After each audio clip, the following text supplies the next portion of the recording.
सब कुछ के साउथ अफ्रीका का वेरिएंट है।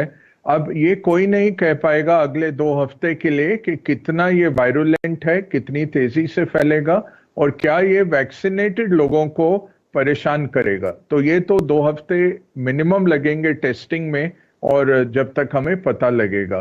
तो आज जो मार्केट का रिएक्शन हो रहा है वो ज्यादातर इसलिए है कि यूएस के बायर्स मिसिंग है। यूएस की थैंक्सगिविंग की छुट्टियां हैं और कल भी हमने देखा मार्केट्स बंद थे, आज भी 1 बजे तक की ट्रेडिंग है। तो वॉल्यूम्स बहुत लो हैं बायर्स के, और इसलिए हम देख रहे हैं बेयर्स की ग्रिप में ग्लोबल मार्केट्स आ रहे हैं। रिस्क ऑफ जैसे ही हुआ, सामने कोई और खड़ा नहीं हुआ खरीदने के लिए। मार्केट्स ने अच्छे रिटर्न्स दिए हैं इस साल, तो थोड़ा प्रॉफिट बुकिंग भी लाजमी रहता है लास्ट मंथ में, कि लोग थोड़ा पैसा ऑफ द डेस्क लेके जाएं। बट ये जिस तरह से कॉन्सेंट्रेटेड रिस्क ऑफ आया है, जापान से लेकर यूएस फ्यूचर्स तक पूरे विश्व भर में एक रिस्क ऑफ है। ये यही दिखा रहा है कि लोग डरे हैं कि ये कोविड से फिर लॉकडाउन आएंगे। बहुत हाई इन्फ्लेशन सिचुएशन है, और साथ में ग्लोबल सेंट्रल बैंक्स का मॉनेटरी स्टिमुलस पे अंकुश लगाने का एक पर्सपेक्टिव है।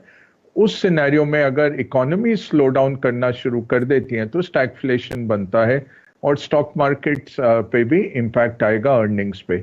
बट इसको मुझे आज लगता है कि ये बहुत ओवरडन हो गया है। वैसे तो 2 से 3% का ये गिरावट कोई बड़ी बात नहीं है, बट जिस तरह से ये कॉन्सेंट्रेटेड मैनर में विश्व भर में आया है, ये थोड़ा दिख रहा है कि लोग रिस्क का पैसा उठा रहे हैं डेस्क से। अब यही मंडे शाम को ही देखेंगे जब यूएस मार्केट पूरे जोश में आएगा वापस, कि क्या होता है। ये वीकेंड तो मेरे ख्याल से ये झेलना ही पड़ेगा। सेल्स तो बहुत अच्छी चल रही है, उसका कंज्यूमर बहुत दमदार है। नवंबर में एक्सपेक्टेड है 10% ईयर ऑन ईयर ग्रोथ, और दिसंबर में भी स्ट्रांग।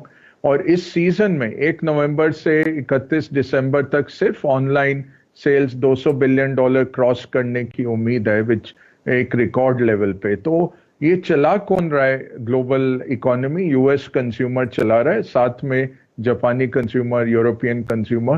कंजम्पशन डेटा बहुत स्ट्रांग है। सेल क्यों लगी स्टॉक मार्केट में? बिल्कुल आपने सही कहा कि कोई बहाना मार्केट ढूंढ रहा था। मार्केट्स एक्सटेंडेड थे थोड़े, और अच्छे रिटर्न दे चुके हैं पूरे साल के, तो इसलिए थोड़ा प्रॉफिट बुकिंग हमने देखा है। और किन सेक्टर्स में आ रहा है? मेटल्स बिक रहे हैं जिन्होंने बहुत शानदार प्रदर्शन किया है।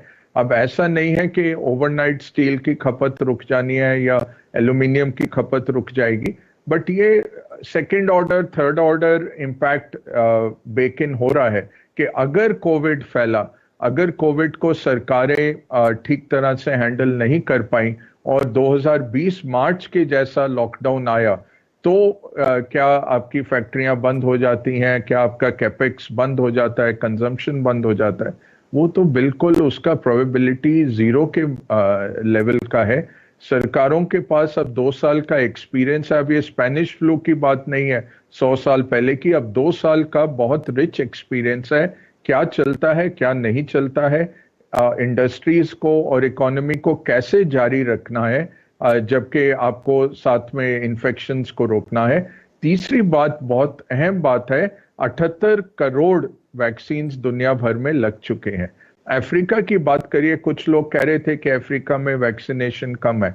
हाँ, जरूर कम है। साउथ अफ्रीका में 45% को एक वैक्सीन लगी है, बट आज के दिन में अफ्रीका के पास 405 मिलियन एक्स्ट्रा वैक्सीन्स पड़े हुए हैं। 405 मिलियन वायल्स उनके पास एक्स्ट्रा है। साउथ अफ्रीका ने इनफैक्ट इसी हफ्ते फाइजर को और जॉनसन एंड जॉनसन को लिखा कि हमारे पास अभी भरमार है वैक्सीन की, हम लगा नहीं पा रहे उतना तेज, तो आप शिपमेंट कृपया डिले करिए। तो ये बिल्कुल गलत बात है। एक कहना कि ये बहुत वायरुलेंट है, पूरा फैल जाएगा, ये हम कह नहीं सकते। और WHO भी आज यही कहेगा कि हमें 2-3 हफ्ते लगेंगे टेस्टिंग में आने के लिए। तो ये हम मार्केट्स बिल्कुल जंप टू कंक्लूजन कर गए हैं।